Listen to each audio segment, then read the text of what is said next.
ভাইরে ভাই, কি দেখলাম এটা আমি! আমাদের যে আরো এইভাবে কত কিছু দেখতে হবে তা আল্লাহ পাকি ভালো জানে। দেখুন, এক ভদ্রলোক মোটর সাইকেলের পিছনে দুইজন বড় মহিলাকে নিয়েছে এবং সামনে একজন বড় মহিলাকে নিয়েছে। এ পর্যায়ে পুলিশ ধরেছে ওনাকে। এবং দেখুন, সামনে আরো একটা বড় ব্যাগ উঠিয়েছে। উনি যে কিভাবে মোটর সাইকেল ড্রাইভিং করতেছে আল্লাহ পাকি ভালো জানেন। মোটরসাইকেলের সামনে একটি বাচ্চা অথবা দুইটি বাচ্চা নিয়ে মোটরসাইকেল চালানো যায়, কিন্তু এভাবে বড় মানুষ নিয়ে মোটরসাইকেল চালানো যায় কিনা আমি জানি না।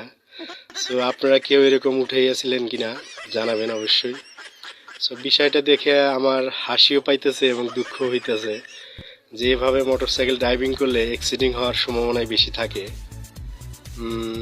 বাচ্চাদের উঠাইলেই আপনার মাথার জন্য সামনে কি আছে দেখা যায় না ঠিক মতো, আরও তো বড় মানুষ উঠাইছে।